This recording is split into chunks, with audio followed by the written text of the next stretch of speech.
Welcome into another edition of Talkin Ducks. Oregon completes the regular season perfection. They go 12-0 unbeaten, including a win over Washington. We'll highlight that game. Now the table's set for the college football playoff here in a week or so. But first, a matchup against Penn State in the Big Ten championship game. We'll give you our thoughts, as many people thought Oregon was be facing off against Ohio State. And we'll also talk a little bit more about the path for Oregon. Do they like it potentially? But let's go ahead and bring in the rest of the crew. We've got Joey Harrington, Aaron Fentress, and the freshly crowned champion of Oregon 6A high school football, Mr. Anthony Newman, ring number 6, by the way.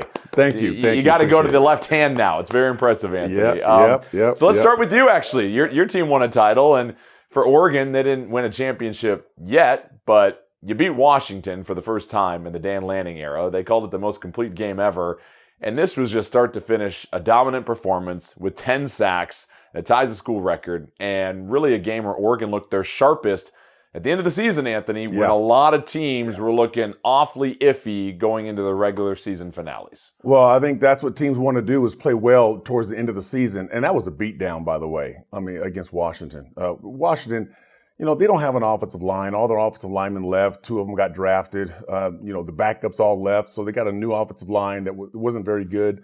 The defense played well all game. They showed up. The offense played well all game, and special teams. So now when you're going against those 3 departments, okay, you're in trouble if you have a subpar football team. And Washington, to me, they have a subpar football team. Everybody took off. The coaching staff left.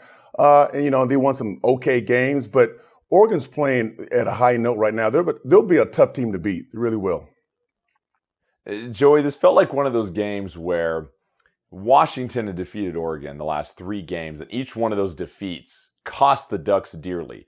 It's like the high school bully that beats up on you at some key moments, takes your lunch money. You finally meet up with him later in life, and he's got like a broken arm, a broken leg, and it just didn't feel as sweet for some reason because there's nothing for them to lose. But Oregon still gets the win. Your thoughts on just getting the victory over Washington and finally getting over that UW purple and gold hurdle?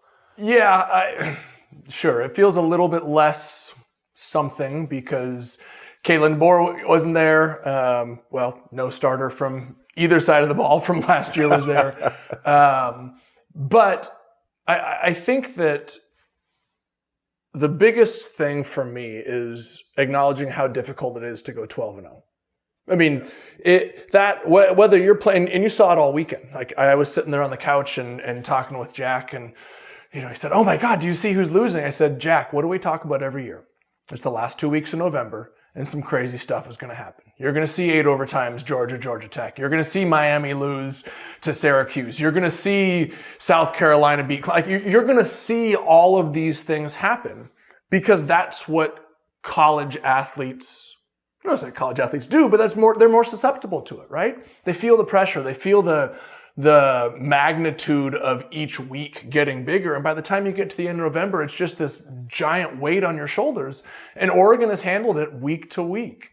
And so whether they're playing Washington at full strength or Washington, a team that is potentially going to be pretty good in a couple years, they still had to win the game. And that's what they do. That's what they did. And they finished 12-0, which one other team has done in the school in school history. So that's an incredible accomplishment no matter who it's against. Joey's crossing the strings. He's crossing the segments. What? I know. We'll talk more about the 12-0 here a little bit later. But Aaron, confused. to this game, the offense gets completely back on track. There were really no questions about how this offense was humming along. And just your thoughts on the way that Oregon executed in this game to close out the regular season. Well, first off, I think we need to get together and work on the after-school special script on how you were bullied as a kid and got your revenge later. Because that sounded personal to me, like that was personal experience. You were kind of a string being as a kid and then grew up to be a big, tall, strapping lad. So it's not like I had a list or anything like that or any names I have to cross off. Jordan was taking notes in school. I'm going to get you later, big bully. Anyway, look. It was good to see them get back on track after a mediocre performance at Wisconsin, which we talked about last week. If you're going to run the table almost in any league, you're going to have those speed bumps where you got to overcome something. They did that, but it was good to see them get everything back on track, like I said, this week against the hated Huskies.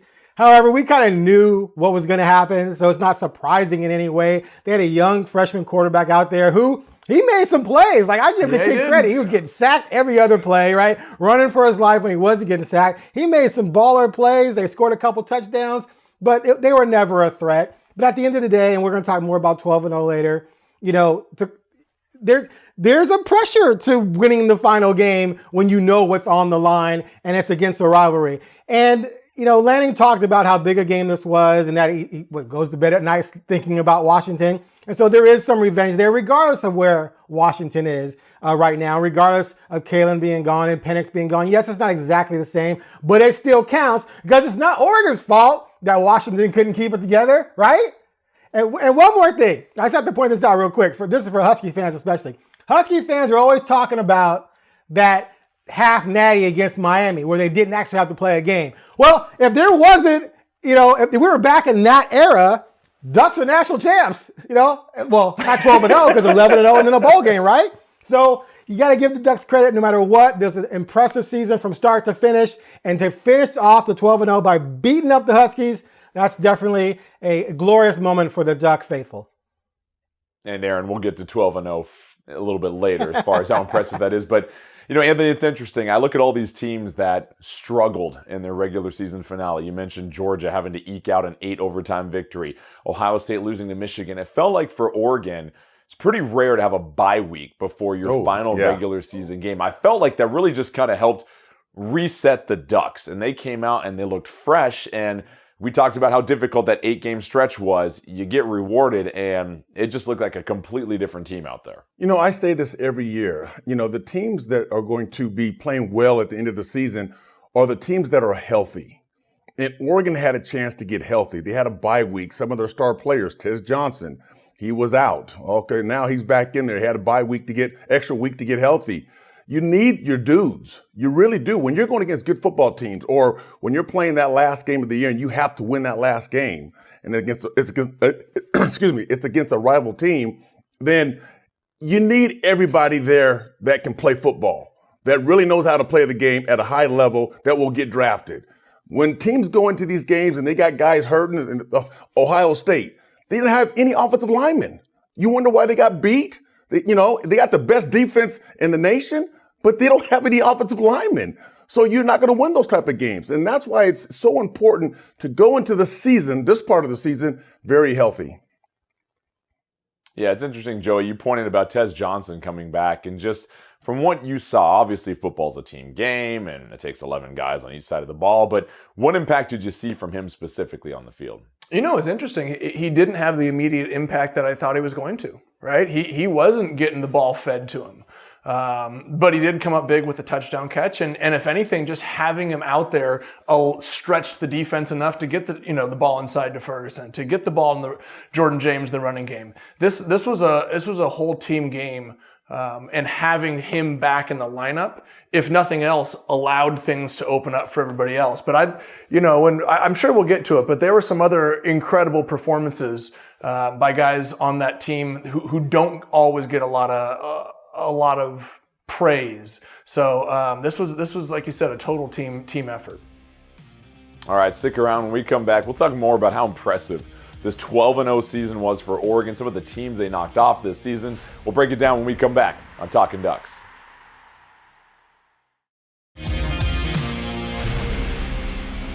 The season's not over yet, but can you just appreciate the 12-0 and how difficult that truly is to do? The season's not over yet. I always feel like you can stop and celebrate whenever the season's done.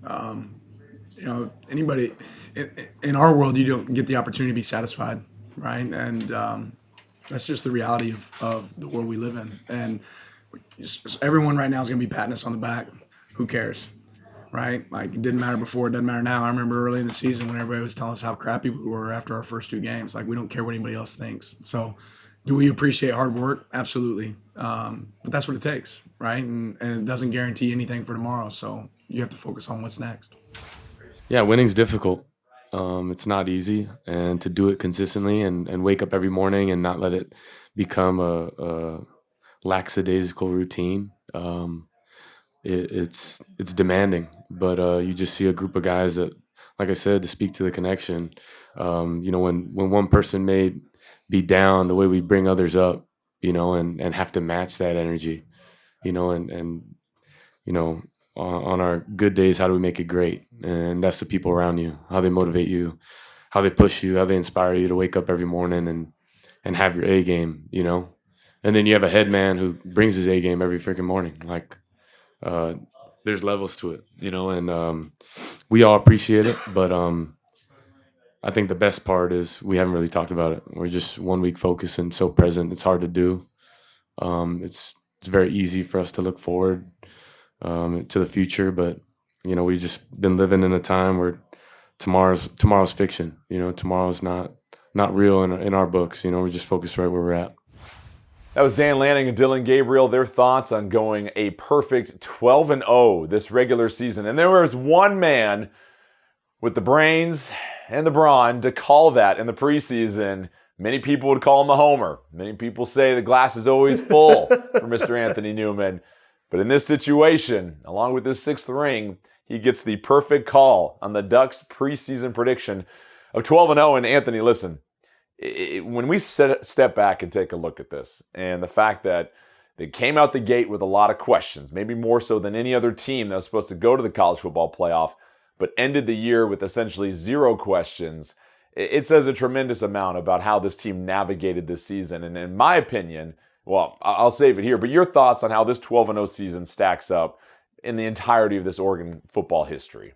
Well, first of all, Aaron, I'm not going to tell you I told you so. So I won't say that to you. Okay, I won't He say leaned that at all. he leaned into the camera to tell me that. And first, also, you said they were going to run the table, go 15-0. So we're not there yet, pal. That said, you can't get the 15-0. You can't get the 15-0 without going 12-0 So you called it. It's my turn to Well, talk. here's the thing. They got to go 16-0 if that's the case. They got a lot of games. They still got 4 more games, done. man. They're not done. Trust me. Okay, I'm staying with them. They're going to run the table. Trust me. They're going to run the table. They have some players, and I keep repeating myself. They have dudes. They have dudes that are healthy. But yeah, Joey, this. It's to go 11-0. Come on. I mean, 12-0, 11-0, 13-0, whatever. You don't lose a ball game. That is hard. You got to deal with injuries. You got to deal with, luck on your side. The ball doesn't bounce your way all the time. Bad calls. I mean, weather conditions. It's unbelievable. But you take a football team that well coached, they put it together. They have an offense, they have a defense, and they have special teams. They all 3 play together well. And when somebody's struggling, the other team's going to pick them up. That's what you have to go against every week. When you play Oregon, you have to bring your lunch for 4 quarters, not 2, not 3, 4. That's why I said from the beginning, this football team is good. And they're going to be really good when they start playing well together towards the end of the season, because you start to get that rapport with each other. And that's what happened. Joey, I want to get your thoughts on the season and then pose a question to you as well, too.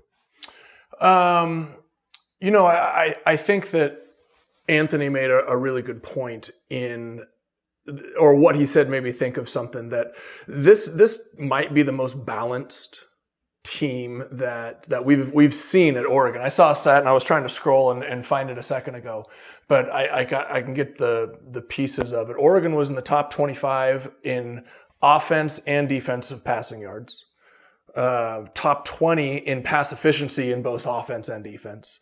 Top 10 in sacks, defensive sacks, and sacks allowed on offense. Like, the balance between both sides of the ball. And what you said, Anthony, made me think of it. Like, you're going to have moments when the offense isn't working. Like it wasn't at Wisconsin, right? Who comes up big? The defense comes up big. You're going to have moments when the defense is struggling. Playing Ohio State, they were on a roll. So what do you need? You need the offense to go out and score, 30-some points. Like, the way that they truly, and I don't say this like as a homer, but like, to find a true weak spot and compared to the rest of college football, I think they're the most balanced. I think they're absolutely, it's no kidding at this point, the best team in college football right now. And so, yeah, to have this type of balance, to have this kind of depth is pretty incredible. And Fentress, I want to get to you here in a second, but Joey, I was thinking about this too. When we looked at this team the first 2 weeks of the season, especially the Idaho game to start the year, and you're scratching your head thinking, woof, this might be a rough one this year. Every team, right, has to go through those growing pains at certain times, and sometimes that happens against equal or superior competition. You take that loss. How important were those first 2 weeks of the season where they solidified the line? And I don't want to call it bad game film, but you kind of got a wake-up call early before the season even started, and then all of a sudden you kind of dipped under the radar for a while. I felt like that really set this season off in the trajectory this team needed to grow and finish in a mature way versus blasting everybody out the gate, making a lot of mistakes, and then up Ohio State, you have those issues, you haven't ironed them out yet, and now you get maybe a loss in that game. Well, yeah, I think there's an argument to be made for that because this was probably the most hyped Oregon team we've seen. You know, people are talking about this is the most talented Oregon football team we've ever seen, and it probably is.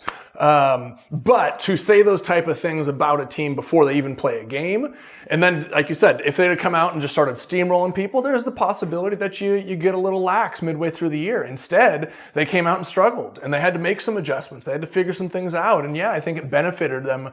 Especially in that tough middle of the season stretch. And, you know, we've seen the regular season results because of that. Aaron, I'm so tempted to just go to break right now and have our first segment where we ice you out completely. But you know what? We're going to leave some meat on the bone and go to you right now. We'll trim it a little bit later in the show. Your thoughts on this 12-0 campaign? Because I know you've just been sitting there with those gears spinning in that beautiful dome of yours with some thoughts at the moment. I mean, there's not much you can say about 12-0 that we gave isn't. you 8 minutes to think of something. Well, no, and you come out with that. Sound like the Bears. I thought, okay. Look, at the end of the day, you can't control your schedule. I have some questions about the schedule. We can do comparisons in other years. No, what's your like question? That. What's your biggest question about the schedule? No, but this doesn't really matter. You play the teams that are on your schedule. My problem is not really Oregon related as much as it is just college football related. To me, it's just ridiculous that you have an 18-team conference and that creates conference schedule inequity. And that, you know, Oregon played, like I said before, Oregon has 6 wins against the bottom 9 of the conference. 2 were Pac-12 teams. Whereas Ohio State had to play 3 of the top 4 teams. Oregon only played 1 of the top 4 teams. So my thing is really for they have to win this weekend over Penn State for me to really cap it off the right way. The 2010 team though, that conference was really weak that year. And I've brought that up in the past and people kind of get on me about it. They finished the season with 2 teams ranked in the top 25, Oregon and Stanford. It was not a very good conference. The 2014 team, however, that season ended with 6 teams from the Pac ranked in the top 25, and they also played Michigan State and, of course, beat Florida State. So, but regardless, none of that matters. 12-0 is tough regardless of what your schedule looks like. It still was a quality schedule, and they still beat Ohio State. They beat Boise, 2 really good teams. They survived the upset bid at Wisconsin, and they knocked off their most bitter rival. So 12-0 is 12-0. I'm not going to nitpick, but for me, I really need to see them win Penn State to really cap off how it's being portrayed.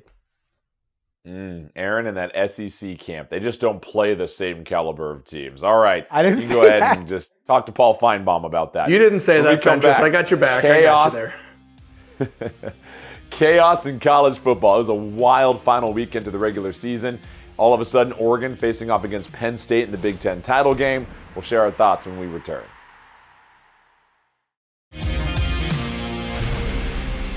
Welcome back to Talkin Ducks, and fortunately, if you're a Duck fan, and probably are if you're watching this program, by the way, it felt pretty good about Oregon finishing out their regular season. No issues whatsoever against their rival Washington. On the other hand, if you're a fan of Georgia, you were sweating through 8 overtimes as they were trying to hold the Georgia Tech Yellow Jackets off at bay. If you're a fan of Ohio State, we don't even talk about that. You lose the big game to Michigan. Miami goes down. Aaron, what in the world was happening in this final? I've never seen so many teams lose their rivalry game at home and just some of the questionable upsets we saw across the world of college football. So this is why no matter what I said about Oregon and the schedule, who they play, whatever, this is why you can't really nitpick it, because college football this season has just been chaos. And we talk every year about wait till November. Oh my God. Like the things that were going on, and they show you how difficult it is to go even 11-1 or 12-0, right? Miami I'm a Miami fan, and some people are saying they might get in the playoffs. They're going to get boat raced because their defense stinks, right? They lost to to Syracuse. Really? I mean, to lose that game just shows you that you just have to reach a certain level of consistency to be able to close these things out. And then Ohio State, big wins, obviously, this season. Really good team. You're at home against a 6-5 Michigan team, and you lose 13-10 with that offensive talent. There's zero excuse for that. None at all. So that for me trumps the fact that they played a tougher schedule, because the game that mattered when it was all on the line, you peed down your leg. Now, it's one thing if you lose 31-30 at home against a team that gets hot on offense. Like sometimes the quarterback's got it going, the receiver's got it going on, and it's just one of those days, right? We see it in the NBA where teams that can't shoots 30 or 40 from three, right? But it's another thing when they come into your house and they just stomp you and hold you to 10 points, even though you missed some field goals. So what happened this weekend demonstrates just how difficult it is, no matter how good you are, to close some of these things. And that's why you just have to give Oregon a lot of credit for what they did, because they didn't skip a beat. They just kept rolling and stomping on people, other than the one almost hiccup, but they pulled that out on the road. So, to me, it just reaffirmed for me everything that Oregon has done this season. Yeah, because Anthony, this is wild. I think this is why everyone's a fan of this 12-team playoff. All of these games had huge repercussions on what we're going to be seeing here in a couple of weeks. Oh, big time. I mean, you have to play well at the end of the season. You have to do what you need to do. And you control your own destiny. And I know Joey doesn't believe in that, but you have to control your own destiny, and any team could beat any team on any given day. You put things on paper, this team should win. Again, go back to Ohio State, Michigan.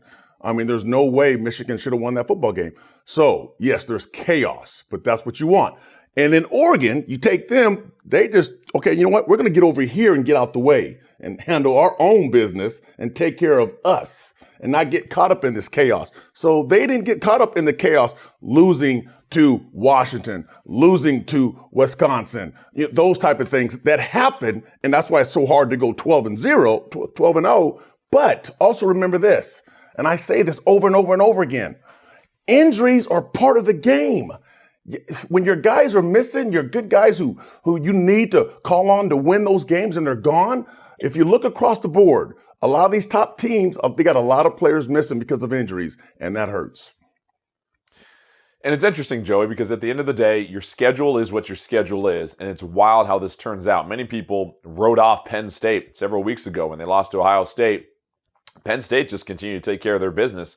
Now they have a chance to face off against Oregon in this Big Ten title game and play for a potential first-round bye. And it just goes to show you, and you've always said this, talk to me in November. Talk to me in the final weeks of November. There's a lot that's going to happen. Many people thought Oregon, Ohio State, it's a rematch, it's a lock. Write it down. Yep, that guy. But just again, the importance of finishing strong amidst all the chaos that we saw the last couple of weeks, Joey. Yeah, I think that was probably the most impressive thing to me this season is the consistency, right? The consistency with which they built as the season went on. And obviously, and I say that taking into consideration the Wisconsin game, because you're on the, that was the one at the beginning of the year that scared me, that I thought if they were going to, have a bump, it was either going to be the Ohio State or Wisconsin game. But the way in which they won that game showed a lot of defensive growth to me. When we can just continue to hit, over and over, like they were 12-0. They were the best team in the country this regular season. Now you start an entirely new season, right? You're going to have to, if you're going to come home with the championship, you're going to have to think about this. Like the Dolphins celebrate their undefeated season, right? Nobody in the history of the NFL has matched what they did. Well, you know what they did? They went 16-0, right? That's what Oregon is going to have to do if they are going to come home with the championship. They have to win 16 football games. Fantastic regular season. 12-0 is absolutely incredible. It's so hard to do it week in and week out. We couldn't do it, right? We always finish the regular season with a loss, with one conference loss. It's incredibly difficult. Congratulations. Now it's time to lock in and get ready for a 4-game stretch that could truly define this football program. All right, don't go anywhere. When we get back, we'll talk more about the playoff picture for Oregon. How is that shaping up to be as far as having that first round bye potentially? We'll let you know when we return. Welcome back to Talkin Ducks. The Big Ten title game is set. Oregon taking on Penn State, and obviously the result of this game is going to determine where Oregon's going to be in this final playoff bracket before the games actually begin. Here are the two scenarios as far as what we can predict and what's going to happen for Oregon. Pretty clear. You beat Penn State, you're going to be the number 1 overall seed with a first-round bye, playing the winner of the 8-9 game in the national quarterfinal. If you lose to Penn State, you most likely will drop to the 5 or 6 seed, which means you're hosting a first-round game at home and then potentially playing a Boise State as the number 4 seed in that first quarterfinal on a neutral site field. And so let's start with this, Aaron, because you were kind of having this conversation about, do you want the extra game versus maybe the potential easier path? Is this as complicated as it sounds, or is it pretty cut and dry as far as what Oregon needs to do and what they're hoping for? I'm convinced that everyone out there saying that Oregon or the 5 seeds better than the 1, they never played sports. There's no way, because I don't believe anyone on this panel is going to say, oh yeah, give me the extra game because it's allegedly easier, right? So you're going to disrespect your upcoming 2 opponents, right? Because you're scared of them. That's the other part. You're scared of the other opponent. No competitor thinks like that. If you're scared of Georgia, and so, oh man, maybe we should lose to Penn State. Penn State. That's a fair slip, right? Because we don't want to play Georgia. If you can't beat Georgia, you don't deserve to be the national champions anyway, or Tennessee, whomever you might play in the quarterfinals. So to mentally run from something to something else, it's just foolish. Plus, last time I checked, they almost lost to Boise State. Who's to say Arizona State or Indiana doesn't come into Austin and upset you? It's not like you're upset proof, right? Your top 2 teams you played, you beat by a combined 4 points. You're about to play a lot of teams on that level. So to add the extra game is silly. Plus, rest and injuries. Who wouldn't want the extra rest? Everybody. Everyone wants the extra rest. Who wants to risk an injury? What if you play that extra playoff game and a couple guys get hurt in a meaningless game that you didn't have to play? So that whole thing is nonsense to me. You want the highest seed and let the chips fall where they may.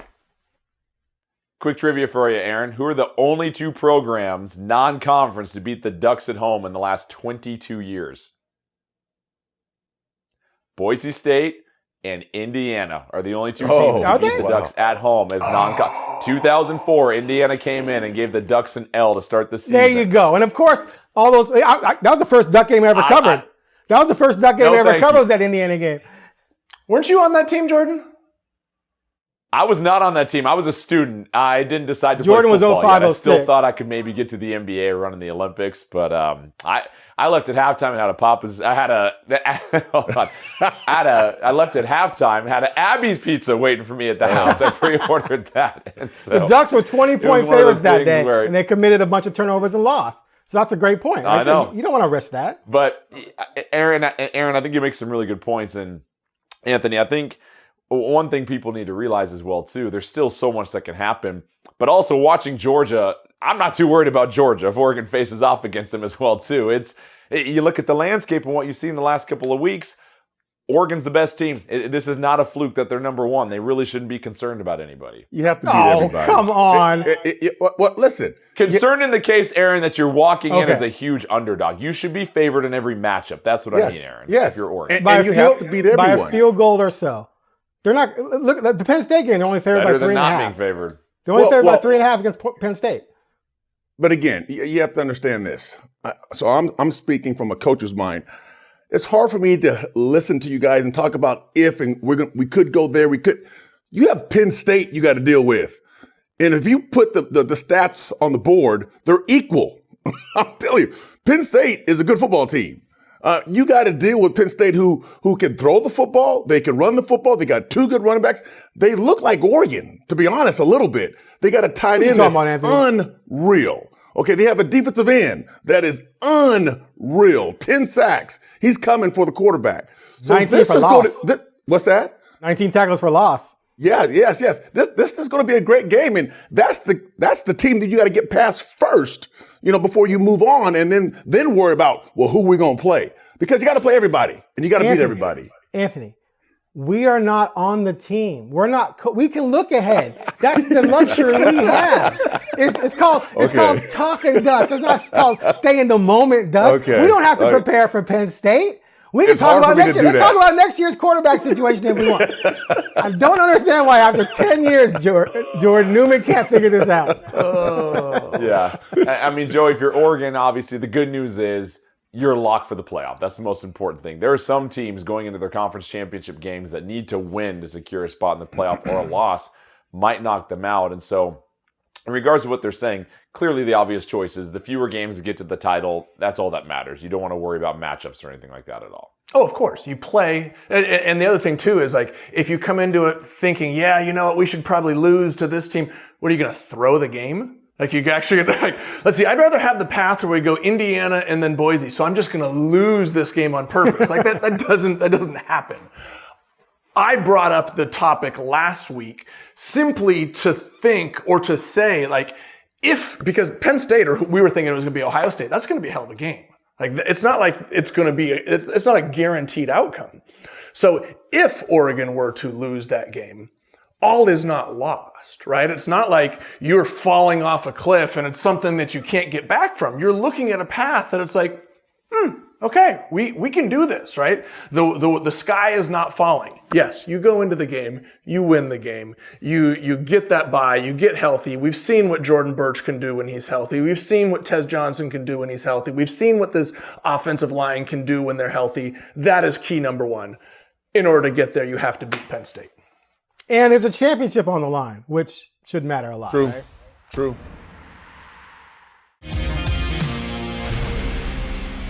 Welcome back to Talkin Ducks. Oregon getting set to take on Penn State in the Big Ten title game. Many people thought it was going to be Ohio State and Oregon in a rematch, but the Nittany Lions win their final regular season game of the year. Ohio State loses to Michigan.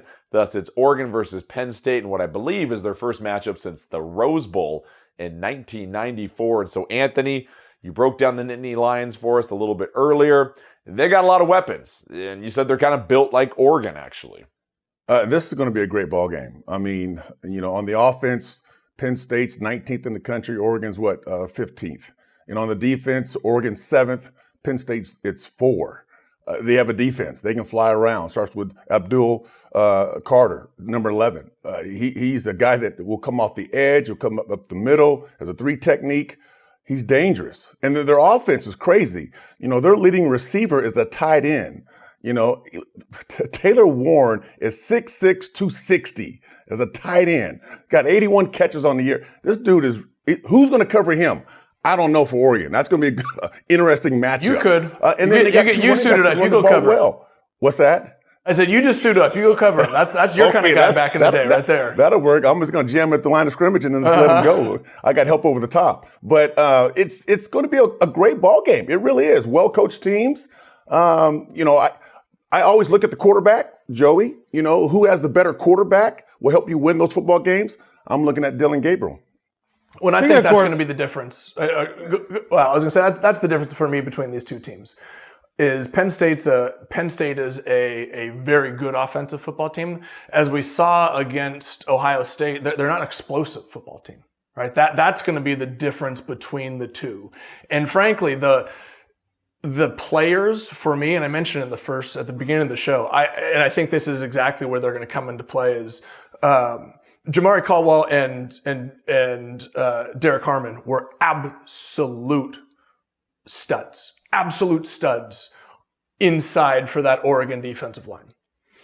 They have two ends in Mateo and Birch on the outside, but to have those two type of athletes inside, if they can create the same type of pressure that they created against Washington, or even somewhat against Penn State, they're going to bog down that offense in a way that they're not going to be explosive enough to keep up with Oregon.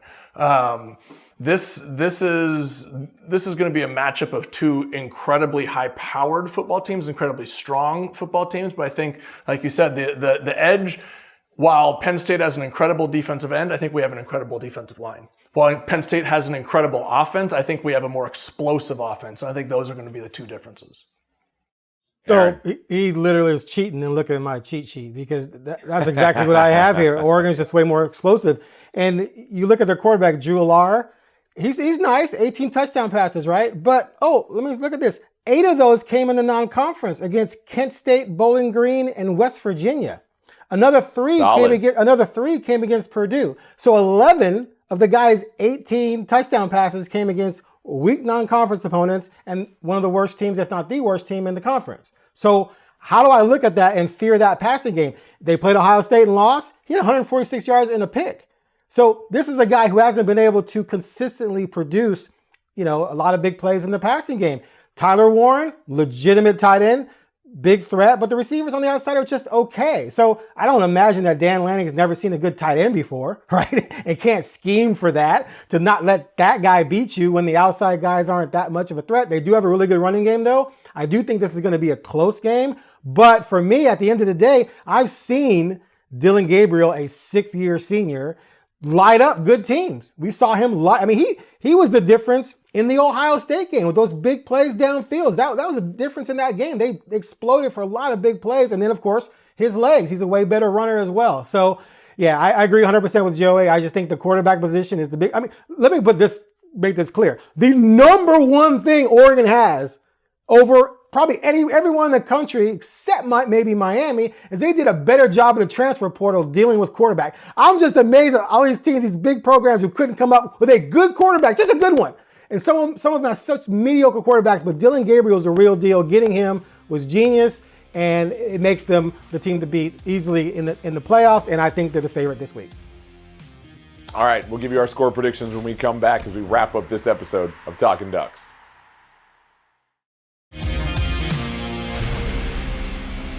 Time now for our Road to Victory, brought to you by Guarantee Chevrolet. Welcome back to Talkin Ducks. Oregon getting set to take on Penn State. I have to correct myself. It was the 1995 Rose Bowl. It was on January 1st, so it was after the 94 season for Oregon that they played against Penn State.